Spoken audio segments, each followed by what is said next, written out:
ये है वक्त मीडिया। पेशे खिदमत हिंदुस्तान के सनती और अदबी शहर मुरादाबाद में हुआ जश्न सेहत मुनव्वर राना ऑल इंडिया मुशायरे और कवि सम्मेलन का शानदार वीडियो। इस मुशायरे को ऑर्गेनाइज किया सुहेल हसन खां वेलफेयर सोसाइटी मुरादाबाद ने। इसमें शिरकत की हिंदुस्तान की मशहूर शायरा, मशहूर कवित्री मोहतरमा डॉक्टर सरिता शर्मा साहिबा ने और हिंदुस्तानी औरत के जज्बातों को अपनी कविता, अपनी शायरी और अपनी गजलों के जरिए लोगों तक पहुंचाया और इस मुशायरे में वो कामयाब रहीं। जी हाँ, उनका ये वीडियो देखेंगे, लेकिन पहले जेंगो की बात सुन लेते हैं 40 सेकंड में। अंताक्षरी और गेम्स का ऐप 60 साल के बूढ़े या 16 साल के जवान, आप सबके लिए है जेंगो बनाना का ये पैगाम। आज ही अपने मोबाइल में गूगल प्ले स्टोर में जाकर डाउनलोड करें जेंगो बनाना। जी हां, जेंगो बनाना गूगल प्ले स्टोर में जाकर डाउनलोड करें, लिखें JANGOBANANA और खेलें अंताक्षरी अपने रिश्तेदारों, अपने दोस्तों और अपनी गर्लफ्रेंड के साथ दुनिया के किसी भी कोने से कभी भी।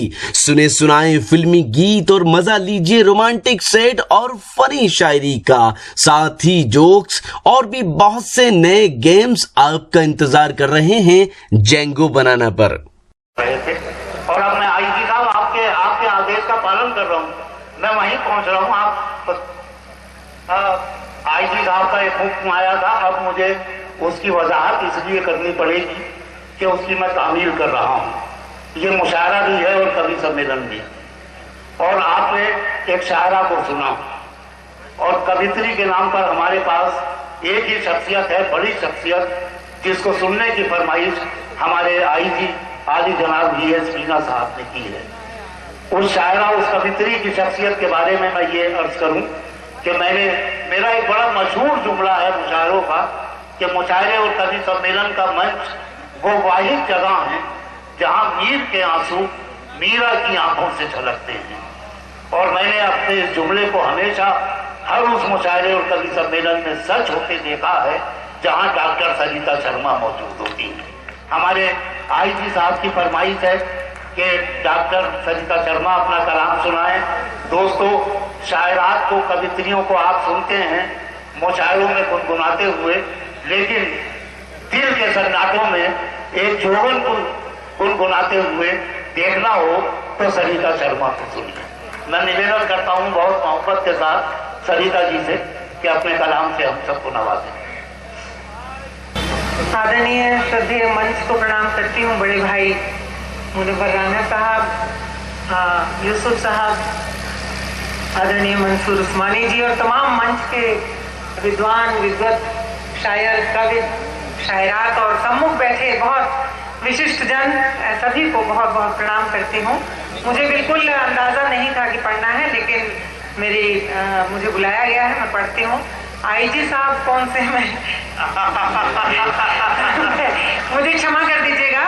मैं एक चीज मिलती जुलती है, आपकी साड़ी का रंग काला है, उनकी टी-शर्ट का रंग काला है। यहाँ तक तो ठीक है, लेकिन एक बात बता दो, दिल का रंग मेरा भी बहुत खूबसूरत है और आपका भी बहुत खूबसूरत है। जिन्होंने ऐसी कविताएं अगर मेरी पसंद थी और सुनने की इच्छा जताई, बहुत बहुत शुक्रिया। कुछ पंक्तियों से शुरू करती हूँ जहाँ से आज मन होता है। मैंने जब बड़ा भाई कहा मुनव्वर राना साहब को, तो आपको बता दूं कि सिर्फ कहा नहीं, मैं उस रिश्ते को जी रही हूँ पिछले लगभग 22-23 वर्षों से। उनका वैसा ही प्यार मुझे मिला है जैसा एक छोटी बहन का हक होता है, अधिकार होता है, और मैंने भी उसी तरह दुआएं मांगी जैसी हजारों लाखों बहनों ने उनके लिए मांगी होंगी। तो मैं पहले तो आप सभी को बहुत मुबारकबाद देती हूँ, उर्दू और हिंदी मंचों को मुबारकबाद देती हूँ कि हमारा ये अजीम शायर, हमारे भाई यहाँ पर हमारे बीच हैं और बहुत बहुत समय तक हमारे बीच रहे। बहुत जोरदार तालियों के साथ एक बार स्वागत कर दें और उन्हें हम अपने बीच पाकर खुश है। 4 पंक्तियां पढ़ते हूँ, सुनिएगा।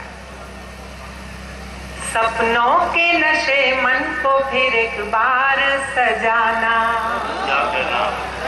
सपनों के नशे मन को फिर एक बार सजाना, होली दिवाली ईद भी मिलजुल के मनाना, जो देश पर शहीद हुए उनकी याद में जो देश पर शहीद हुए उनकी याद में, अगर हो सके तो एक दिया तुम भी जलाना, अगर हो सके तो एक। पिछले दिनों हमने अपने जांबाज पुलिस के अधिकारियों को खोया है, लोगों को आदरणीय जस्ट जी की उपस्थिति है, सुनेगा।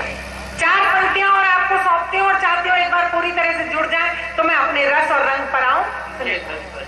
जय भारती जय हिंद हर एक जन कहे सदा, जय भारती जय हिंद हर एक जन कहे सदा, गंगो जमन की धार ये पावन बहे सदा, हमको वतन पे जान लुटाने का शौक है, हमको वतन पे जान लुटाने का शौक है, हम हो न हो हमारा तिरंगा रहे सदा, हम हो न हो हमारा तिरंगा रहे सदा, तिरंगा रहे सदा, तिरंगा रहे सदा। और मुझे एक मुक्तक मेरे मन का पहले पढ़ने की इजाजत दीजिएगा, उसके बाद कुछ शेर पढ़ूंगी, सुनेगा। और मैं ये भी देखूंगी कि भाई ने एक बड़ी महत्वपूर्ण बात कही, मदरसे की बात कही और रसूल की बात कही। मैं देखूंगी कि हिंदी की बेटी को यहाँ जहाँ उर्दू के श्रोता ज्यादा हैं कुछ वहाँ कैसा सुना जाता है, मैं देखना चाहती हूँ। वैसे भी कहते हैं कि हिंदी और उर्दू अगर 2 बहनें हैं तो मैं और प्रमोद जी तो इस समय मौसी के घर आए हुए हैं, और मौसी के घर जो बच्चे आते हैं उन्हें ज्यादा प्यार मिलता है। कि लहर जैसी चपलता तो मुझ में भी है, ये आपकी वजह से पढ़ रही हूँ, मुझे नहीं पता आपने कभी सुना या नहीं, लेकिन ये मेरी मन की पंक्तियां हैं इसलिए पढ़ती हूँ। कि लहर जैसी चपलता तो मुझ में भी है, अनकही एक विकलता तो मुझ में भी है, मैं नदी हूँ किनारों में सिमटी मगर, मैं नदी हूँ किनारों में सिमटी मगर, एक समंदर मचलता तो मुझ में भी है, एक समंदर मचलता तो मुझ में भी है, एक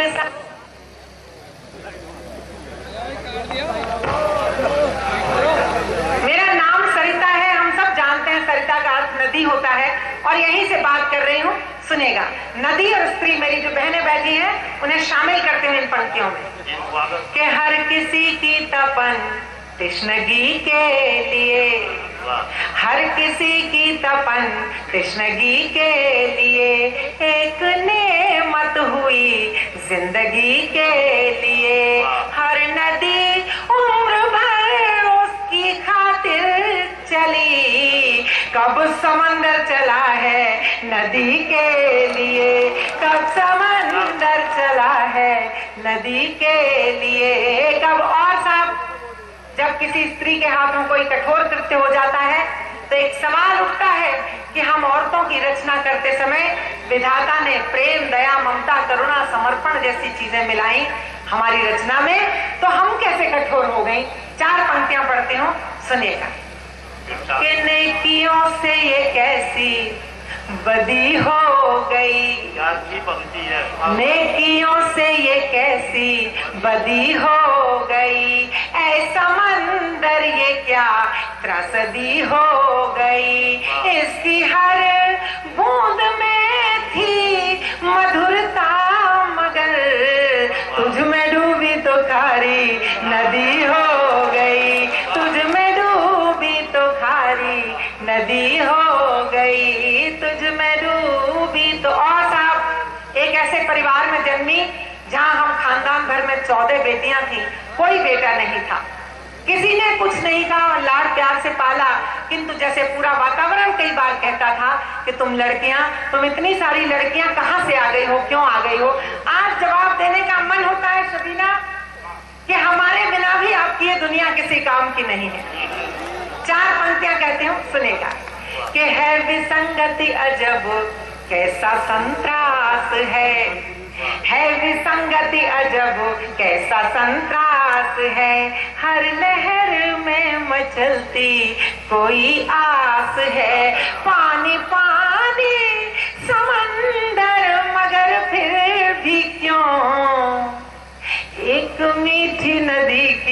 इसे प्यास है एक मीठी नदी की, इसे प्यास है। क्यों साहब समंदर को एक मीठी नदी की प्यास बनी रहती है और क्यों नदी मुसलसल उसकी तरफ चलती जाती है?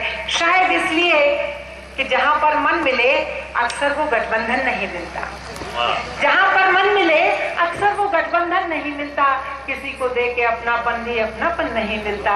भले ही सात रंगी चूड़ियां छन छन छनकती हो, कलाई जिसको चाहे बस वही कंगन नहीं मिलता, और जब वो कंगन नहीं मिलता तो चार पंक्तियां होती हैं, सुनिएगा।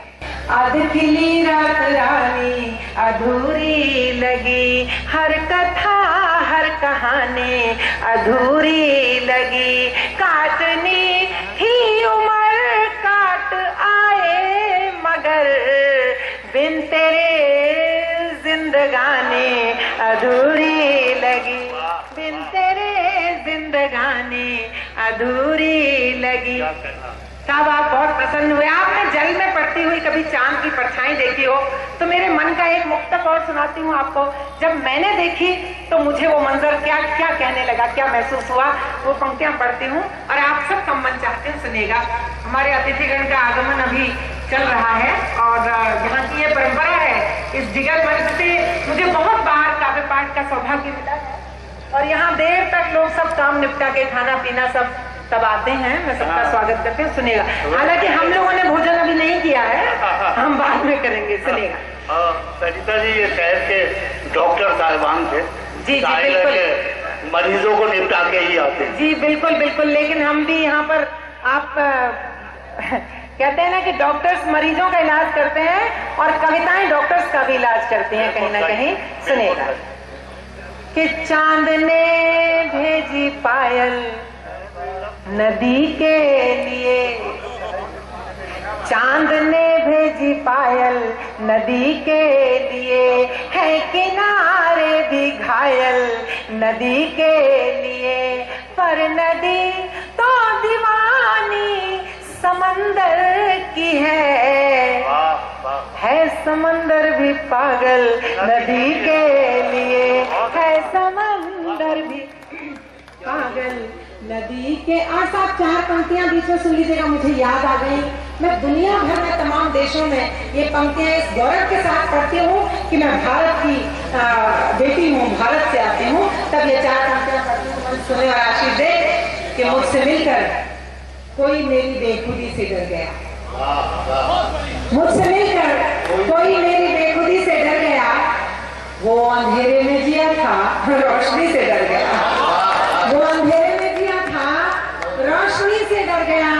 और एक छोटा पीछे तक जो बैठे हैं मुझे आशीष दें इन पंक्तियों पर कि मुझसे मिलकर कोई मेरी बेखुदी से डर गया, वो अंधेरे में जिया था रोशनी से डर गया, उसके ज़हन दिल पे काबिज थी हवस की आंधियां, पास आया तो मेरी पाकीज़गी से डर गया, पास आया तो मेरी पाकीज़गी से डर गया, पास आया तो। तरह तरह के डर होते हैं साहब, और यूं ही कभी रॉ में कह दिया था कि कभी महफिल कभी तन्हाइयों से डरता है, कभी महफिल कभी तन्हाइयों से डरता है, वो अपने आप की परछाइयों से डरता है, और मेरी नजदीकियां तो चाहता है वो, लेकिन मेरे एहसास की गहराइयों से डरता है, मेरे एहसास की गहराइयों से। आई मैं भी तुझसे जुदा होने से डरती हूँ,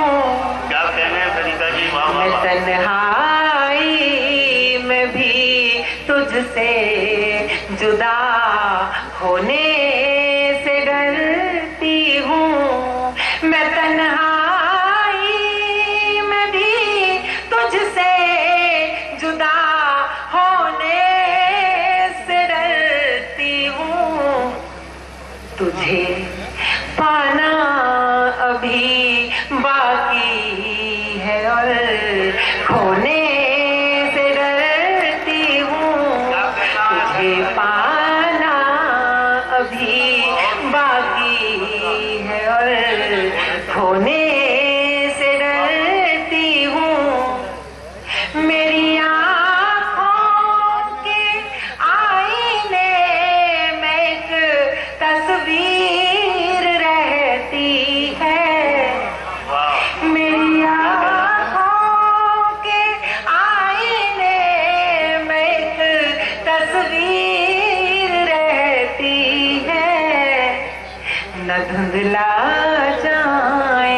उसके रंग में रोने से डरती हूँ, न धुंधला जाए उसके रंग में। आखिरी शेर, मेरे काव्य पाठ का आखिरी शेर पढ़ती हूँ और अपना स्थान लेती हूँ।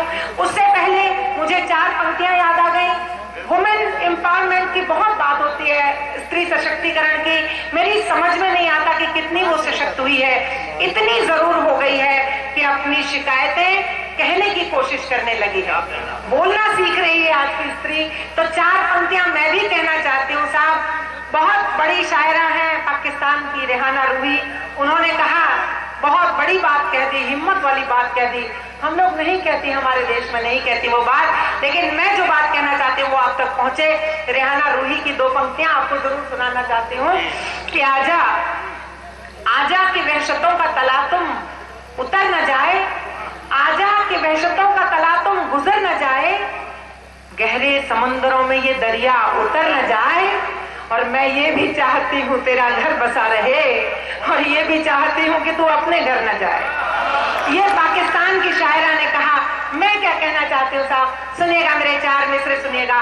हमारे यहाँ की स्त्री ने अपनी सीमाओं के भीतर शिकायत करना सीखा, तो क्या कहना सीखा, सुनिएगा कि मेरे नसीब में अगर चांद वाली रात नहीं, मेरे नसीब में अगर चांद वाली रात नहीं, तो फिर ये इश्क मेरे वास्ते हयात नहीं। क्या कहना? या इसे यूं कहूं कि मेरे नसीब में अगर चांद वाली रात नहीं, तो फिर हयात मेरे वास्ते हयात नहीं। और वरक वरक मुझे पढ़ने के बाद उसने कहा, वरक वरक मुझे पढ़ने के बाद उसने कहा, तेरे फसाने में अब कोई खास बात नहीं। बहुत बहुत शुक्रिया, बहुत बहुत वाह वाह, बहुत शुक्रिया। हमारे इज्जत माब मेहमान खुसूसी BH कीना साहब, हमारे MLA साहब और SSP ABNCT साहब और जिला कृषि अधिकारी शायद उन्हें रुखसत करने जा रहे हैं। अब आ जाइए, आप अपनी नशस्तें इख्तियार करें। तनवीर भाई, आप देख रहे हैं मुरादाबाद का मुशायरा। जी हां, हिंदुस्तान के सबसे बड़े सूबे उत्तर प्रदेश के तारीखी शहर मुरादाबाद की यह तारीखी जामा मस्जिद, जी हां, 1624 में जब शाहजहां के दौरे हुकूमत में शाहजहां के बेटे मुराद बख्श के नाम पर शाहजहां के गवर्नर रुस्तम खान ने मुरादाबाद शहर को बसाया, तो ये जामा मस्जिद बनवाई और एक मंदिर भी बनवाया। जी हां, इस तारीखी जामा मस्जिद के दीदार आप कर रहे हैं।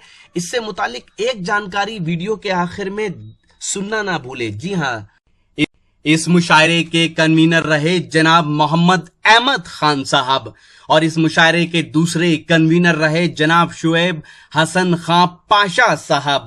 शहंशाह गजल जिगर मुरादाबादी के शहर मुरादाबाद में हुए इस शानदार ऑल इंडिया मुशायरे और कवि सम्मेलन को आलमी शोहरत याफ्ता शायर जनाब मुनव्वर राना साहब के एजाज में जश्न सेहत मुनव्वर राना के उन्वान से मुनक्किद किया गया था। इस मौके पर सोहेल हसन खां वेलफेयर सोसाइटी ने जनाब मुनव्वर राना साहब को उनकी उर्दू खिदमात के लिए 1 लाख रुपए नकद देकर एजाज से नवाजा। इस शानदार ऑल इंडिया मुशायरे और कवि सम्मेलन को ऑर्गेनाइज किया सोहेल हसन खां वेलफेयर सोसाइटी ने। सोहेल हसन खां मुरादाबाद के मशहूर और मारूफ सियासी और समाजी शख्सियत थे। जी हां, जनाब सोहेल हसन खां साहब समाजवादी पार्टी मुरादाबाद के पूर्व महानगर अध्यक्ष जनाब शुएब हसन खां पाशा के वालिद मोहतरम थे।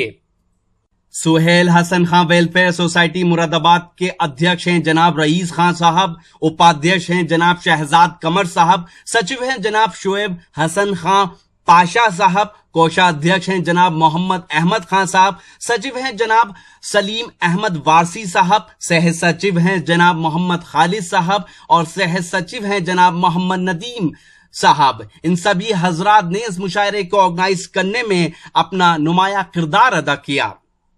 मुशायरे के कन्वीनर जनाब मोहम्मद अहमद खान साहब, मुशायरे के कन्वीनर जनाब शुएब हसन खां पाशा साहब, उन सभी हजरात का भी शुक्रिया अदा करते हैं जिन्होंने इस मुशायरे को ऑर्गेनाइज करने में उनका सपोर्ट किया।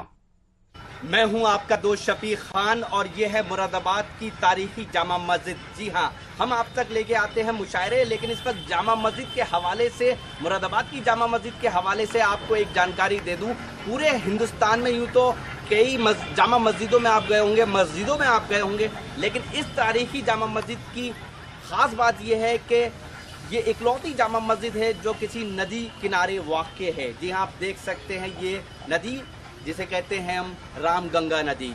बहरहाल कल रात आपने देखा जिगर मंच से एक शानदार ऑल इंडिया मुशायरा और कवि सम्मेलन। उम्मीद करता हूँ ये मुशायरा और कवि सम्मेलन आपको अच्छा लगा होगा। ये मुशायरे का एक वीडियो नहीं है, बहुत जल्द आप ये पूरा मुशायरा हमारी वेबसाइट www.mushairalive.com पर देख सकते हैं। जी हाँ, अगर आप हमें सब्सक्राइब करना चाहते हैं तो फिर आप इस वेबसाइट पर विजिट करें और YouTube चैनल पर पहुंच जाएं और वहां आप जीमेल से हमें सब्सक्राइब भी कर सकते हैं। जी हाँ, अगर आप चाहते हैं कि आपको घर बैठे मुशायरे के वीडियो मिलें तो अब हम व्हाट्सएप पे भी आ चुके हैं। हमारा व्हाट्सएप नंबर है 9997640286। हफ्ते में 2 वीडियो आप तक पहुंचा दें। आपकी जानकारी के लिए बता दें कि पूरी दुनिया में सबसे ज़्यादा मुशायरे के वीडियो हमारी टीम जो कवर करती है उसके देखे जाते हैं। फिर किसी शहर से किसी और मुशायरे को आप तक पहुंचाएंगे। कैमरा पर्सन उमेर के साथ शफीक खान, वक्त मीडिया के लिए, शहर जिगर मुरादाबाद से।